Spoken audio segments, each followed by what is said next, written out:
Fox 13 is following developing news tonight. A man is dead after a shooting outside a hookah lounge in Seattle's Chinatown International District. It happened just before 8 o'clock this morning. It's bringing even more questions about late-night businesses, especially as after-hours regulations have been in effect for 6 months. Fox 13's Alejandro Guzman joining us live from the neighborhood.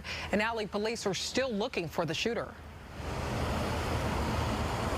Yeah, good afternoon, Samira. As you mentioned, whoever pulled the trigger in this case is still out there. They have yet to be found, but as of the hour, you can see that the street remains closed, as well as the hookah lounge. Off to my left here, I do have crime scene investigators who have been coming in and out of the business the entire day, just gathering evidence. As detectives say, a 30-year-old man, or a man in his 30s rather, was shot at the entrance of the hookah lounge.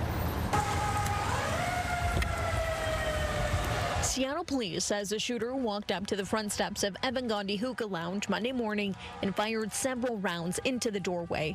It's unclear how many people were inside at the time, but a man in his 30s was the only one hit. Yes, and there were actually multiple shots fired. We've recovered multiple shell casings. Those are going to be collected as evidence. And yeah, one of those bullets that struck the victim. Police say the victim was shot in the back and rushed to the hospital, where he later died. Investigators are still working to try and figure out a motive. They need to put together these missing pieces and find out whether or not this was intended or whether or not this was random. Online, the Evangadi Hookah Lounge advertises being open as late as 5 a.m. Off camera, nearby business owners tell me they've seen it stay busy into the mid-morning hours, with cars filling the alley and crowds gathering on weekends.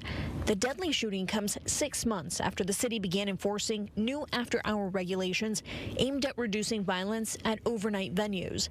Council members passed an ordinance requiring late-night establishments to keep permits up to date, hire 2 security guards, have metal detectors or weapon screening tools, maintain a safety plan, and allow police to enter. The city reported more than 38 nightlife-related shootings since last year, with over a dozen reported between 2 and 5 a.m.